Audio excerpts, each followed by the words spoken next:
Good day, ladies and gentlemen. Welcome again. My name is Diallo, and we are doing current events today, be it that it is Monday, June 21st, 2021. Wow.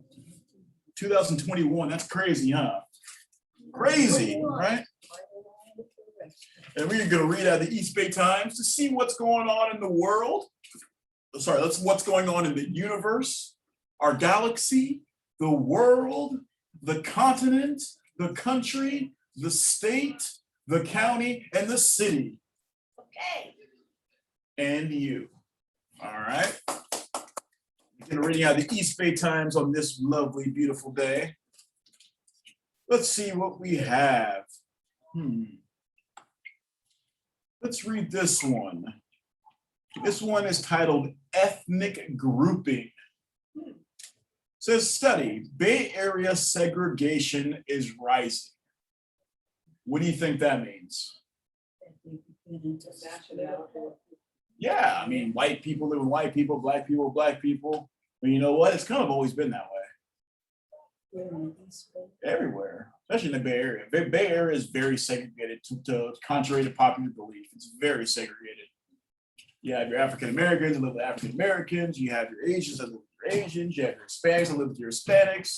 The whites live with whites. You know, that's the way it is. Why? Because people feel more comfortable in their own groups. That's just human nature, right? People are going to live with people that they have most in common with. That's just human nature. Now, there are places where it is diverse, lots of places like that. But for the most part, people like to live where there's people just like them. Like if there was blue people, most likely the blue people live with the blue people, right? You know? You know, my children are well mixed, right? Oh yeah, your children are Jamaican, they're Asian, and they're white. Yes. That is some mixed children. Yeah. You got one from like every continent, pretty much. You got an Asian, you got a European, and you got a Jamaican. We are all one. Yes, ma'am. All right, so let's read this. Studies that Bay Area segregation is rising. Fremont, Oakland have least integrated neighborhoods locally. This is by Lois Hansen. The Bay Area has become more racially segregated since 1990, mirroring a long-running national trend of cities and neighborhoods dividing more starkly along ethnic lines, according to a new study by UC Berkeley researchers. Oakland, Fremont, San Francisco, and San Jose are all among cities ranked as highly segregated by the university's Othering and Belonging Institute. Although the Bay Area has one of the country's most diverse populations, researchers say ethnic groups have settled into homogeneous neighborhoods, often hindering economic advancement in segregated communities of color. But the Bay Area is not alone. More than 8 in 10 metro areas have become more exclusionary in recent decades. The United States continues to be a place of segregation, not integration, said report author Stephen Menendian. The study measured and ranked demographic, housing, and income patterns in nearly 200 U.S. metros with populations greater than 200,000. Menendian said, land use policies, including restrictions on denser housing and apartments, have driven segregation, particularly in the Bay Area. It's crystal clear that excessive restrictive zoning plays a significant role. Researchers believe the analysis will give elected leaders and planners another tool to gauge housing disparities and reevaluate public policy on economic equity, policing, and systematic racial bias. The growing segregation has become a focus for regional leaders and business groups. Ahmad Thomas, CEO of the Silicon Valley Leadership Group, said heightened awareness of racial disparities have given momentum to social, political, and economic change, adding that diverse leadership benefits a business's bottom line. Thomas has launched a SVLH initiative to increase representation of women and communities of color in leadership roles at Silicon Valley companies. This is a core business competitive issue, he said.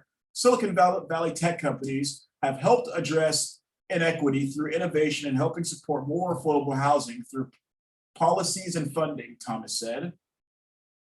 These issues are deep systematic issues, he said. How many times can you say he said?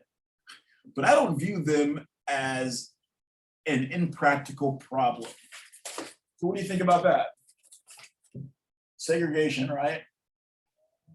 The stove is right there. Well, there was the one guy, I can't read his name, but he said segregation now, segregation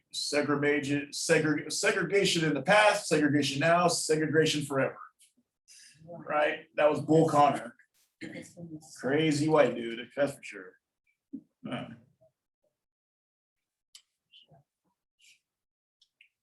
Let's see. You know my favorite saying, What's that? we are all one. We are all one. That's a great one.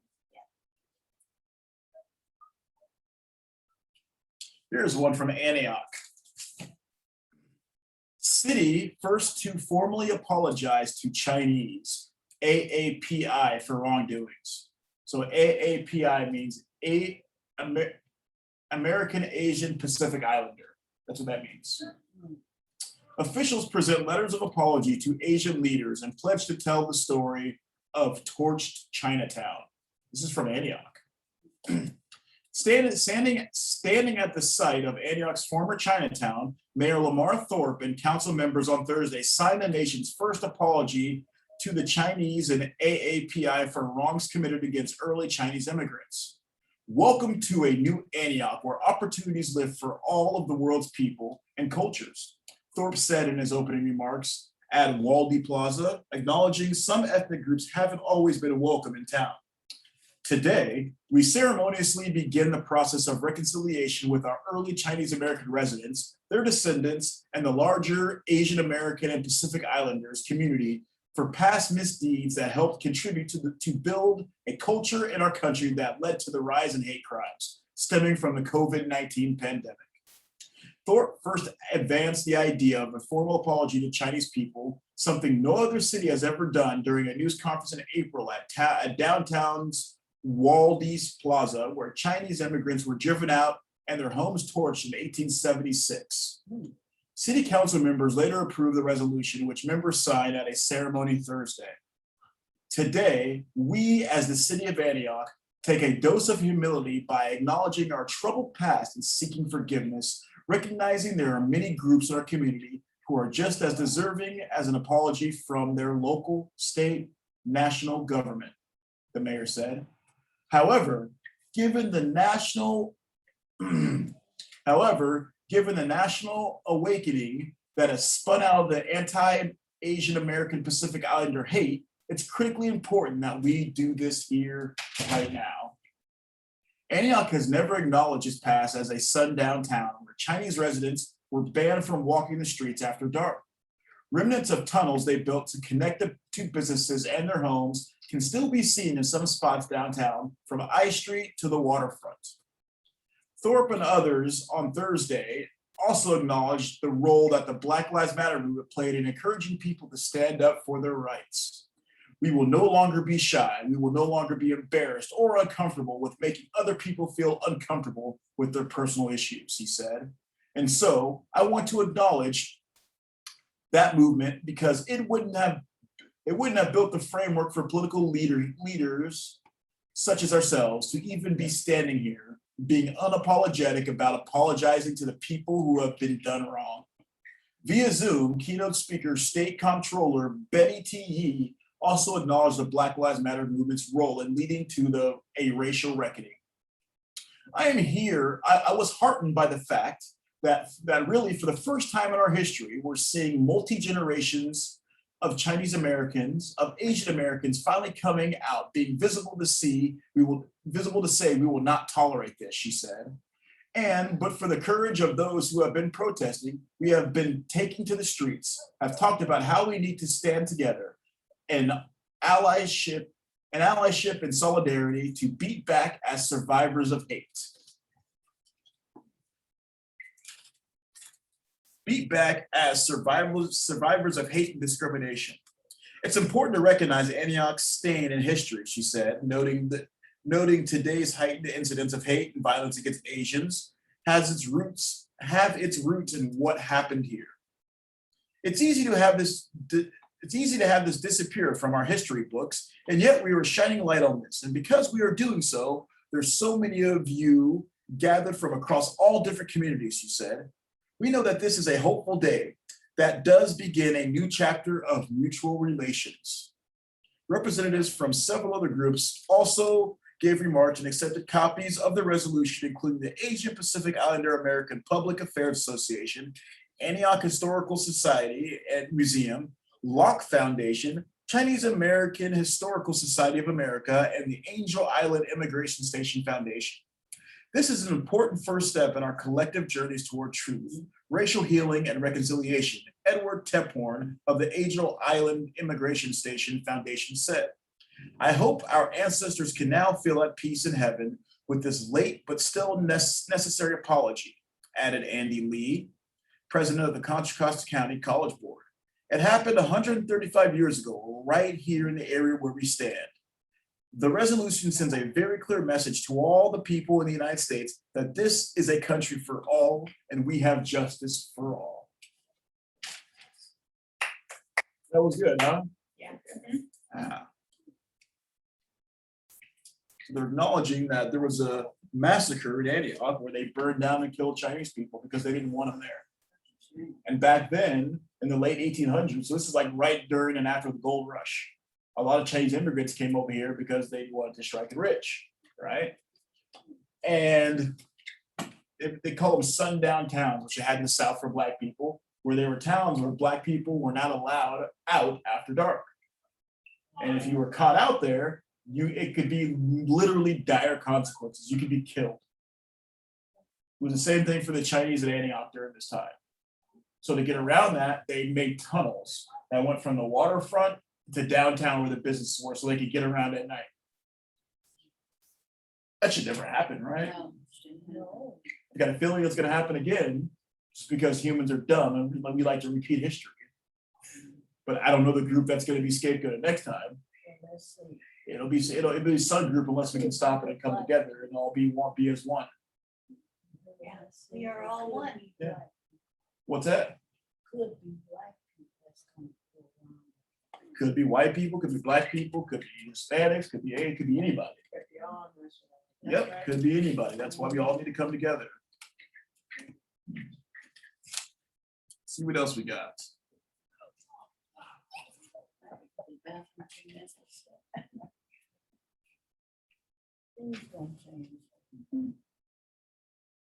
We are all one. Yes, ma'am. Let's see here. What we got? Whoa, this just happened close to here. This is kind of a sad one.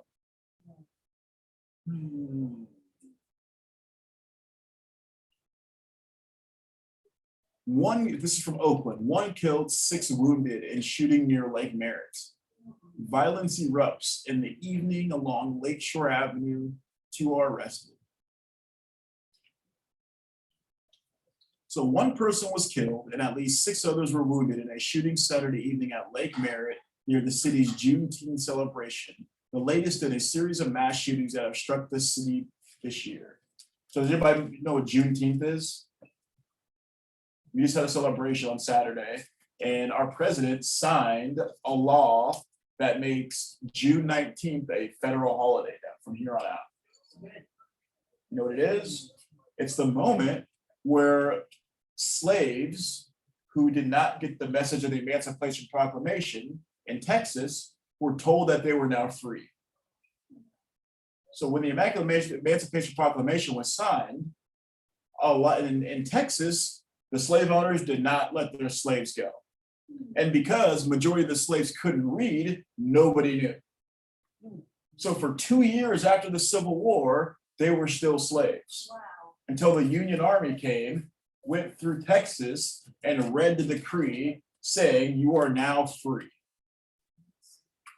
And since that point, every year in Texas, African Americans and white people and everybody alike have had the Juneteenth celebration to celebrate their freedom, right, on that day.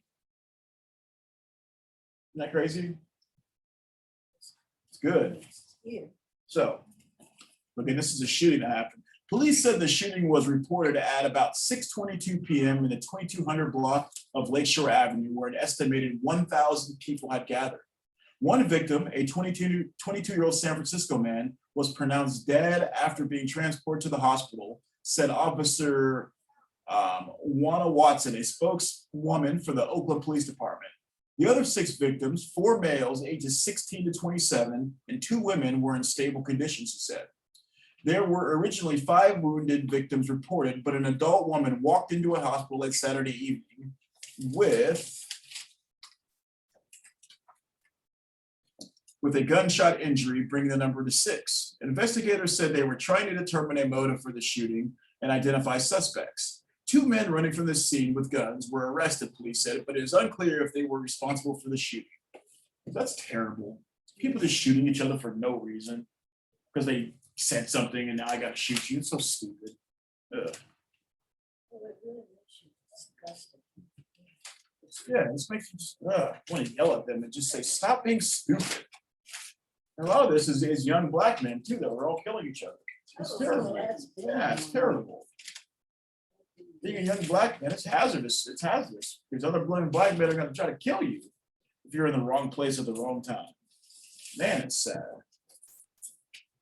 All need to come together, actually fight the real problems, not each other. Right? When we're making each other the problem, when there's bigger problems that we need to come together and face together. Let's see.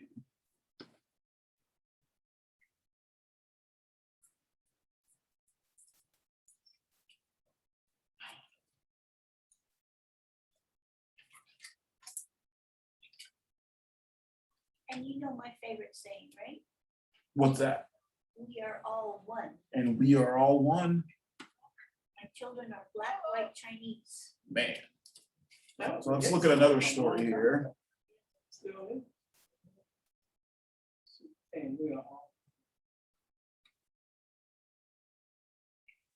let's look at this.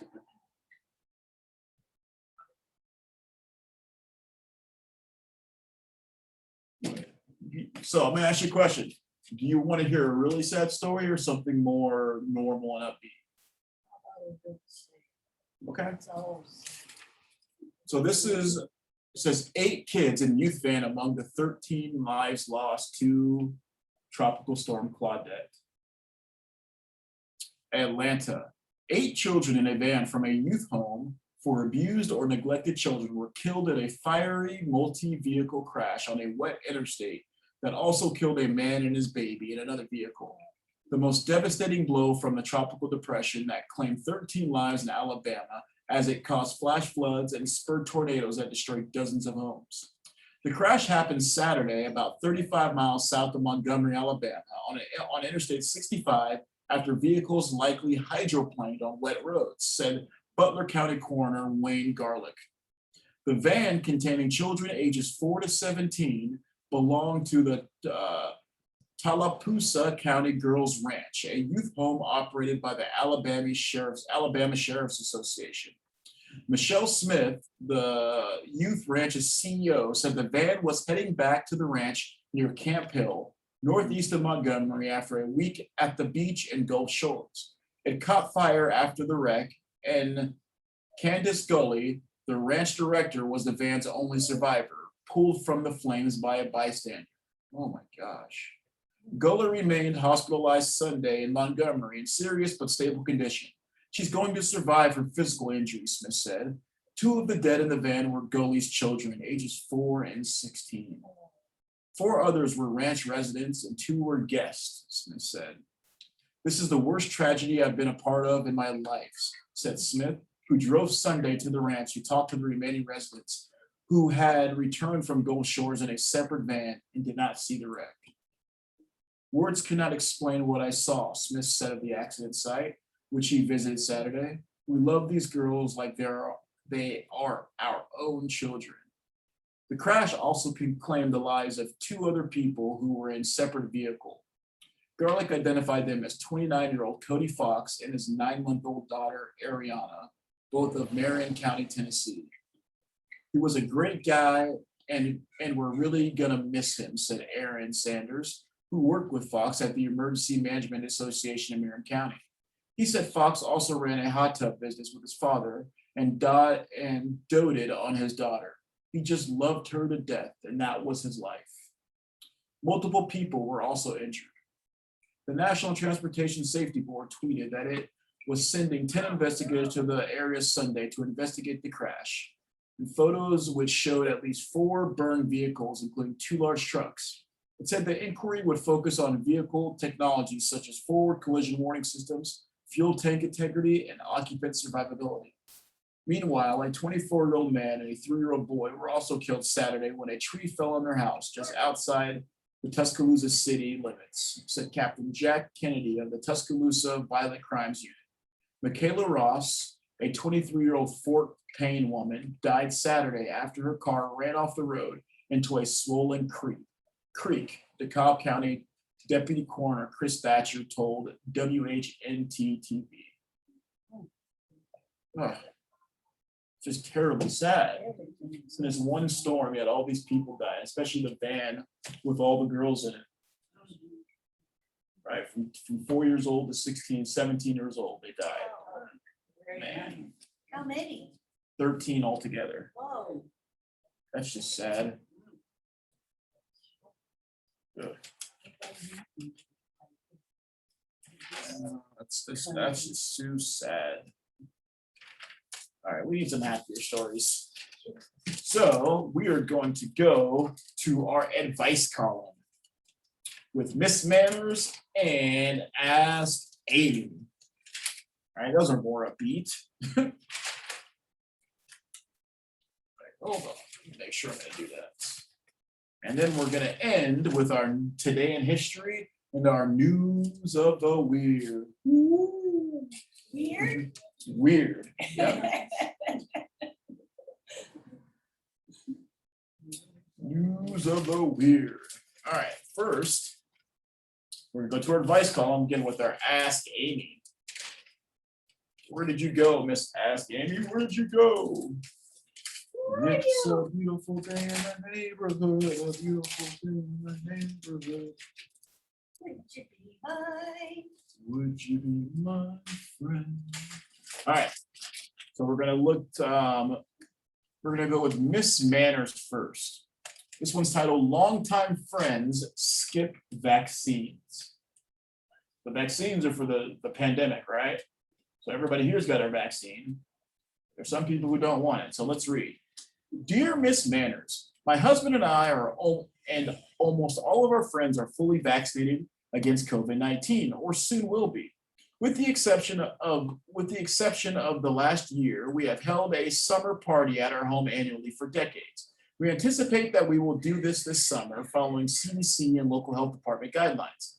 We hope to be able to have around 20 people, all of whom we know to be fully vaccinated.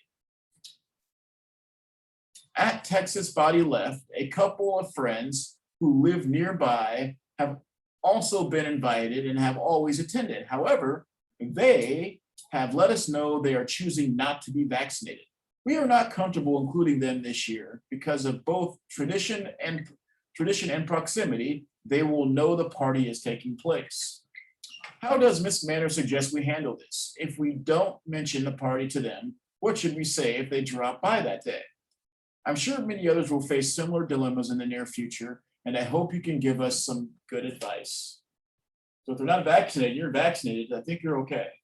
They can still come to the party. If it's outside, they can still come to the party. That's my opinion. Otherwise, what's the point of the vaccine? All right. There's some people who can't get vaccinated. So what if they couldn't get vaccinated because of health issues? You're not going to invite them to the party because they can't? Or if they have cancer or something and they can't get vaccinated, you're going to tell them they can't come to the party because they didn't vaccinate, even though they have cancer and they can't? Let's find out. Gentle reader, even under normal circumstances, guests have no business assuming that they have permanent passes to annual parties. But they do, don't they? Even the ones who fail to reciprocate. Miss Manners thinks of a friend who gave an annual New Year's Eve ball but planned to be out of town one year and therefore issued no invitations. 40 people showed up at his house. Still, the host is not responsible for others' unwarranted presumptions. You need not explain why you are not inviting these people. They will probably be able to figure it out for themselves. Any discussion is to be avoided if at all possible. Should they actually show up, you can say, you told us you are not planning to be vaccinated, so we assume you are keeping social distance. We hope to see you when it is safe. Well, in that manner, it's never going to be safe. Literally never going to be safe because it's nature. We're humans. We're never going to be safe. There's always danger. Always danger in being alive. True that.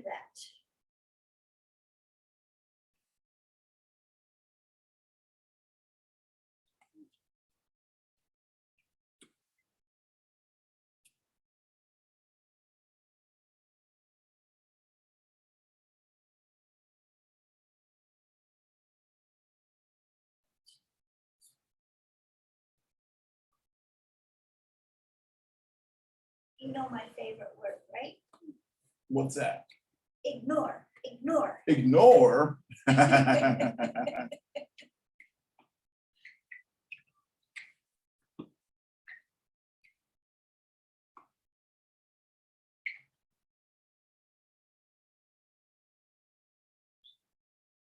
All right, now we're going to read Ask Amy. And this one's called Unvaccinated Bride and Groom. Dear Amy, this fall, my vaccinated family is invited to a nephew's wedding. He and his future bride are not vaccinated because they think the COVID-19 vaccine will possibly make them sterile. I know their parents are vaccinated. Both of these young adults are college educated, but apparently don't believe the science of the vaccine. The groom's sister and her husband are also not vaccinated because of the same reasoning. They are both part of the wedding party. I know they won't be wearing masks or taking precautions of social distancing. They haven't taken this pandemic seriously. I've read several articles about the false beliefs of vaccines causing sterilization. I'm tempted to send them the articles. Do you think I should? My family would love to safely get together with their relatives to celebrate a happy occasion. If several of the wedding guests are not vaccinated, will that put my family in danger? I'm not sure how to RSVP. Let's see. Dear worried, the COVID-19 vaccine do not cause people to become sterile, nor do ignorance, misinformation, or denial, by the way. This is no need to send these family members articles showing, so there is no need to send these family members articles showing how safe the vaccine is. Vaccinated people seem to respond to the idea of spending time with unvaccinated people along a wide spectrum. For instance, I understand that the vaccine protects me from the more severe symptoms of the disease caused by COVID-19 virus. That way, even if I contract the virus, I am unlikely to land in the hospital or suffer long-term effects. I am also far less likely to spread the virus to others. That's why I choose vaccination. The current CDC guidelines state indoor and outdoor activities pose minimal risk to fully vaccinated people. Other people who are vaccinated gauge their risk differently than I do, and this has become very much a personal issue, which is why it is important for all of us to respect the health and safety concerns of others. Wearing masks and social distancing when on airplanes or around medically vulnerable people, and respecting the preference of concerns of parents with unvaccinated children. Is there some risk in being around unvaccinated people? Yes, but they pose a much greater risk of spreading serious illness to each other than to you. Does this pose a danger to your family? It depends on how you define danger. If you're around unvaccinated people indoors who refuse to follow a mask mandate for unvaccinated people, or if you are simply unsure of their vaccination status, you could choose to wear a mask and maintain your own distance, or you could stay home. Very good answer. Very good answer. All right, let's go to some news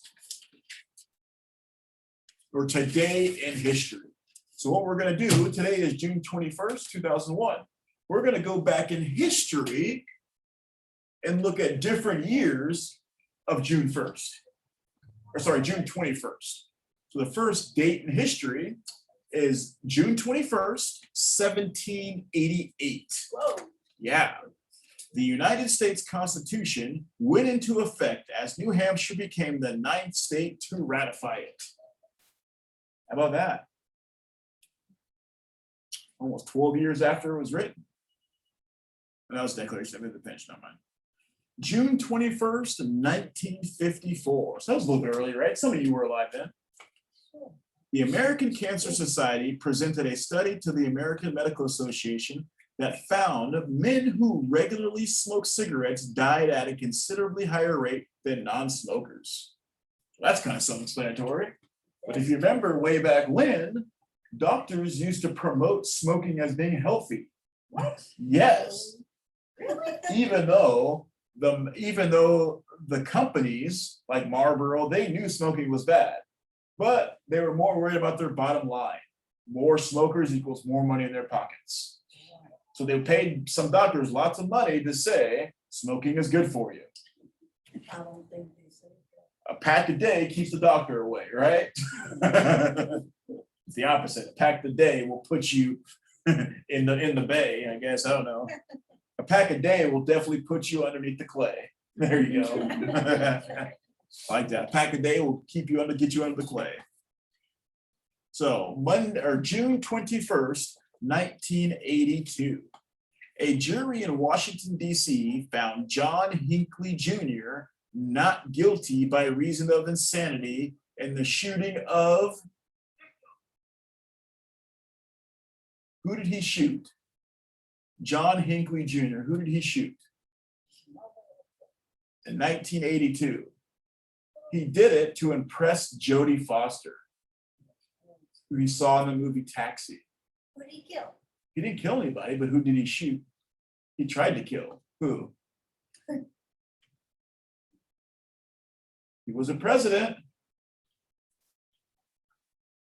So again, 1982, a jury in Washington, D.C. found John Hinckley Jr. not guilty by reason of insanity in the shootings of President Ronald Reagan and 3 other men. Oh, wow. Yeah. Shot him at point blank range. He went to the hospital. He came back and gave a speech that night. Wow. Badass. He gave a speech that night. Yeah, Hinckley Jr. I think he's actually out of jail now. I think he's out of jail and he lives with his mom. Yeah, interesting.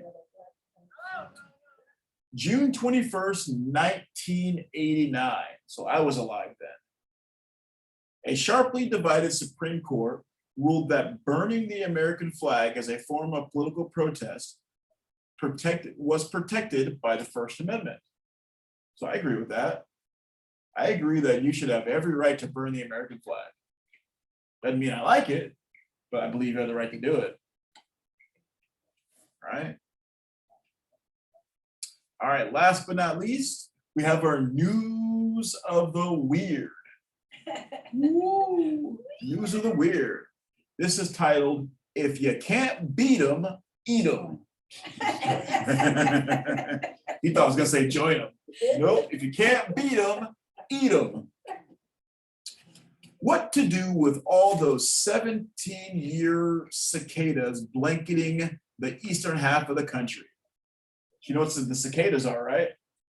So every 17 years on the East Coast, cicadas come out of the ground. They're bugs about that. They look like crickets. They're about that big.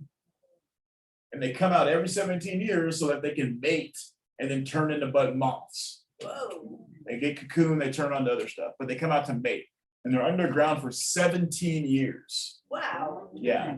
They're not dead. They're moving and they're eating underground and stuff like that. And they're about that big. But there's so many of them that people were just picking them up and then roasting them up and eating them, seasoning them. They're actually healthy for you. Ooh. It's good. It's good. What kind of vitamins? So they're the same group of family as shrimp. So they're going to taste. So they taste like shrimp. Who here eats shrimp? People like shrimp, right? Cicada is no different than a shrimp. In fact, I think a shrimp is uglier than a cicada. A cicada, again, think of a cricket with bigger eyes. That's a cicada. So when you eat it, it goes, and all the liquid goes, it explodes in your mouth. No, you can just pick them up off the ground. Like if there's cicadas here, you would walk outside and you wouldn't be able to take a step without stepping on one. That's how many there are. So let's see. What do you call all those 17-year cicadas blanketing the eastern half of the country?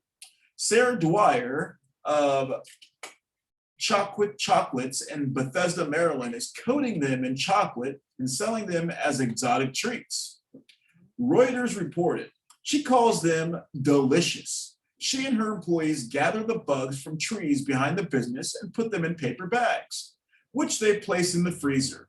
Then the cicadas are boiled and crisp in the air fryer. I did go to pastry school in Paris to learn my dipping technique. So she gets these little, basically grasshoppers, puts them in paper bags, puts them in the freezer. When they're ready, she takes them out, what does she do? She boils them like you're boiling a lobster.